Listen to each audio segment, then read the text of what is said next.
Sveiki visi, jūs žiūrite jQuery pamoką iš 3dev TV ir šioje pamokoje kalbėsime apie funkciją HTML. Ir ši funkcija apskritai, būtent šioje pamokoje mes pasinaudoję šią funkciją į kažkokį atitinkamą elementą, tai yra į kažkokį atitinkamą tagą, tarkim paragrafą ar div tagą ar panašiai, įdėsime kažkokį savo turinį pasinaudoję jQuery. Tai tarkim, aš jums geriau parodysiu ir visą tai suprasite, bet iš tiesų ši funkcija HTML yra labai dažnai naudojama ir kai jūs dirbsite jau su savo svetainėmis, bandysite ten ką nors paįvairinti su to jQuery, HTML funkcija tikrai yra labai naudinga ir jums tikrai pravers, todėl dėmesio. Ir, susikurkime kol kas kokį nors paragrafą. Nesidėkime jokių ID, pasirašykime viduje kokį nors tekstą ir tarkim, nededu ID, kadangi tik vieną naudosiu ir tiesiog, nereikia to. Ir čia mes, sakykime, su HTML funkcija norime pakeisti šio paragrafo turinį. Tai, sakykime, dabar yra tas turinys paragrafas, ar ne? Ir, taip, susikurkime dar kokį nors mygtuką, tam, kad paspaudus ant mygtuko būtų, sakykime, čia susikurkime jau ID, tarkim, M, mygtukas ir reikšmė yra pakeisti. Ir dabar, kai mes paspausime ant ID M, vykdysime, taip, kai paspausime, vykdysime funkciją. Ir ta funkcija bus tokia, pasirenkame savo paragrafą, šiuo atveju visus, ir vykdome funkciją HTML. Ir HTML funkcijos viduje, kabutėse, nurodome turinį, kurį norime, sakykime, naują turinį to būtent šiuo atveju P tago. Tai HTML funkcija pakeis pasirinkto tago vidų.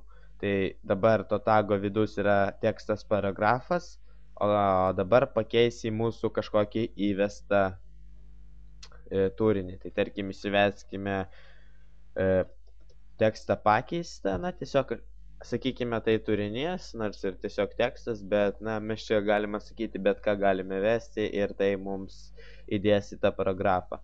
Ir iš esmės tokia ta funkcija, galime pasitikrinti. Štai kaip matote, turime paragrafą su tekstu, paspaudžiame ant mygtuko ir kaip matote, būtent to paragrafo turinys pasikeičia į tekstą pakeistą. Ir iš esmės tai tikrai labai naudinga ir praverčia ir galbūt dabar dar atrodo, kad tai nėra naudinga, bet iš esmės tas įvaizdis gali netgi skirtis nuo pavyzdžių, nes pavyzdžiai mano tai tikrai nėra naudingi, o tos tokius, sakykime, šaunius pavyzdžius su tais visais specialiaisiais efektais, tai jos kurti gan ilgai reikia ir tiesiog pamokoje tai ilgai užtruktų, todėl aš jums rodau kuo paprastesnius pavyzdžius, bet tą funkciją HTML ir kitas, kurias jūsų mokiau, jas tikrai galima daug kur panaudoti ir jas reikia išmokti ir negalima praleisti, nes kai kurie tikrai praleidžia, galvoja, man neprireiks ir panašiai, bet vėliau ieško, klausinėja žmonių, kaip padaryti atitinkamą dalyką, nors buvo praleidę tą funkciją, kuri išspręstų to žmogaus problemą akimirksniu. Tai tiesiog būtina mokintis visų funkcijų, bent jau tas, kurias jūsų mokau, jos tikrai yra gan dažnai naudojamos ir tikrai dažnai naudojamas ir kad vėliau nekiltų jokių klausimų, reikia jas išmokti. Ir vėlgi, atrodo galbūt nenaudinga ir tas ir skatina nesimokyti tų funkcijų, bet iš esmės, sakau, tai priklauso nuo pavyzdžių. Galbūt šie pavyzdžiai nėra naudingi jums, bet jūs galite patys pasipraktikuoti su tomis funkcijomis ir jūs suprasite, kad jos iš tiesų yra naudingos ir pravers. Ir apskritai, tiesiog, pažiūrėkite į Google svetainę, atrodo, kad ten iš tiesų yra gan šaunu, viskas veikia šauniai ir tiesiog ten vėlgi tas pats Google'as naudoja va tokias elementarias funkcijas, kurios yra, kaip jums galbūt atrodo, kad jos nėra naudingos ir, na, sakykime, nereikalingos, bet va pats Google'as naudoja tokias paprastas funkcijas, nes, na, jos tiesiog paprastos, dėl to jas ir naudoja. Na, iš esmės, tai apibendrintai sakau, reikia mokintis tas funkcijas, nes kitaip vėliau gali kilti klausimų ir tiesiog sugaišite daug laiko ieškant atsakymų, o galiausiai sužinosite, kad visą jūsų problemą gali išspręsti viena neva nereikalinga funkcija. Taigi tiek šioje pamokoje apskritai, tiesiog HTML funkcija pakeičia atitinkamo tago vidų. Ir taip pat pasinaudoję šią funkciją galime išgauti to tago, sakykime, na taip, išgauti to tago, atitinkamo tago turinį. Tai net nepakeisti, tiesiog kai pakeičiame, mes kabutėse kažką nurodome. O jeigu norime išgauti, tiesiog nurodome skliaustelius be jokių kabučių ir taip mums išgaus šiuo atveju p tago turinį. Ir tarkim, mes jį atvaizduokime savo tame, tiesiog alert funkcija, kuri mums išmes šiuo atveju p tago turinį.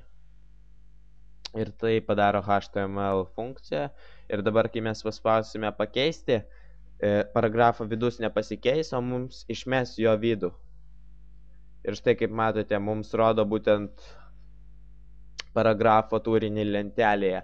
Na, čia kažkie simboliai neaiškus, bet, na, tiesiog tai turinys ir jis nėra visiškai tekstinis. Tiesiog, kai jūs norite nustatyti kažkokį kitą, sakykime, elementą visiškai, na, padaryti, sakykime, kito elemento kažkokio antro, tarkim, elemento turinį tokį patį kaip pirmojo, šiuo atveju kaip šio p tago, jūs tiesiog galite nevesti visiškai viską klaviatūra, o tiesiog nurodyti, kad ten antrasis p tagas turi turėti pirmojo p tago turinį ir tai galite vėlgi atlikti su HTML funkcijomis. Tai iš esmės šios funkcijos tikrai yra naudingos. Tai tiek šioje pamokoje iš tiesų. Ačiū, kad žiūrėjote, laukite kitų pamokų ir nepamirškite prenumeruoti. Taigi, iki.